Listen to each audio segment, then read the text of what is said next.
Hello, I'm back, and this time I'm reading Slenderman. I'm gonna get right into it.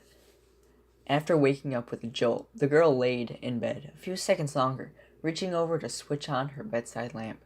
She tried to remember exactly what had stolen her sweet slumber away.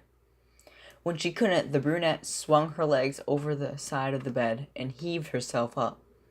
Checking the time on her phone, she snorted when she saw it was midnight, the witching hour. Knowing that sleep would only evade her, she left her bedroom for the kitchen, a good cup of coffee on her mind. As she passed by her front door, a chill spread like liquid fire down her spine.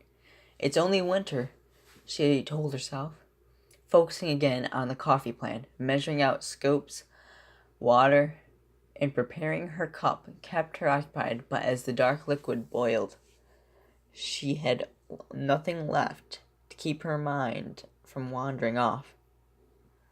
The chill returned, and she couldn't help but glance behind her to the front door. It stood there innocently enough. Just like always, the deadbolt was still in place, and she could see nothing amiss with it.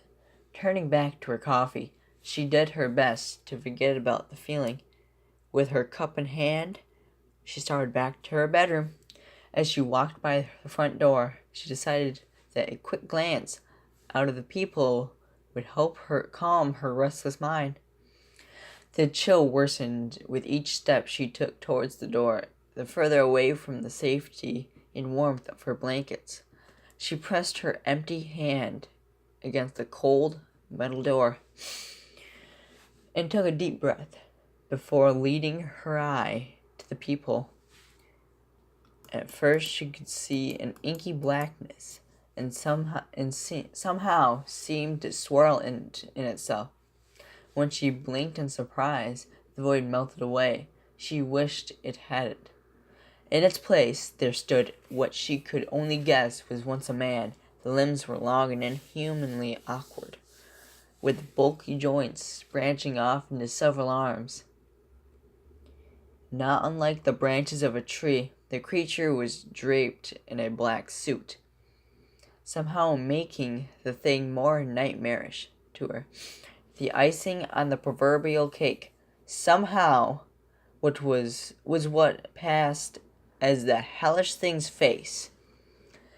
It was as though her mind blurred the ghastly visage to spare itself further shock and horror. She shoved herself away from the door with the hand still pressed against it. The scalding mug of coffee fell, the liquid burning her bare legs, as she fell backwards and tried to crawl away from the door. She knew somehow that her mind hadn't been playing tricks on her.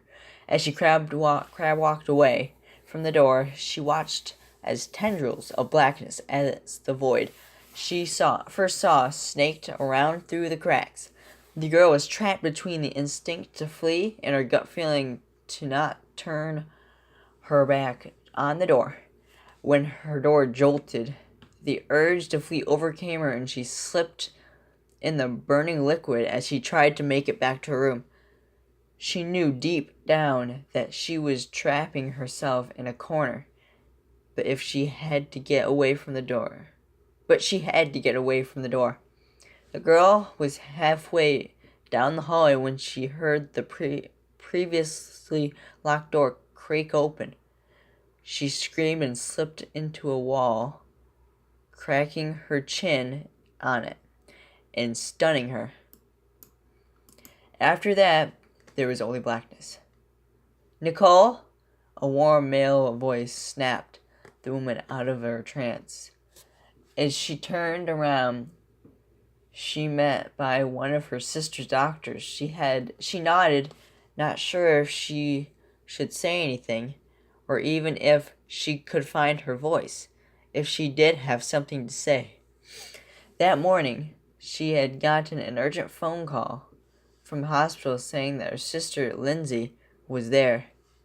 Before they had even let her see her, The doctors had pulled her off to the side and insisted that they talk to her about what might have happened. Phrases like inflicted and assault had been thrown around, and Nicole felt her mind reel. She still hadn't fully understood what they had been saying until she saw Lindsay with her own eyes. Her little sister had a bandage wrapped around her head, covering both of her ears, as well as her eyes. They said it was to keep her, now deadened eyes, from drying out, and to try to keep infection out of the wounds Lindsay had made to her ears. The doctors had guessed that either she or someone else had jammed a pencil into them to keep her off balance or to deafen herself against something. There was the mix of first or second degree burns on her hands, legs, and feet. From what was assumed to be the coffee her neighbors found slipped all over the entirety of her apartment. As Nicole walked into her sister's hospital room, the first time she thought she had spied the silhouette of a man in the window that she knew was impossible. Her sister's room was on the 3rd floor of the hospital.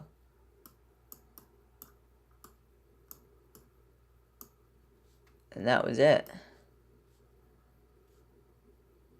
The only problem I have with this story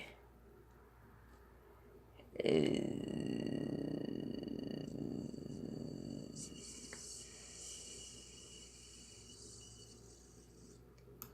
where it's supposed to say making, it says man king. That's the only problem I have with this. It's a good story. I would like to see it continue, what happened after she saw her sister, and more detail what her sister looked like. But that was it.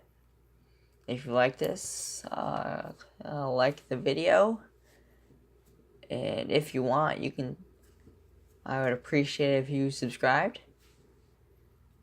You could comment down in the comments what you want me to read next. You want me to do more of the gaming videos? Want me to do something new? And that's it.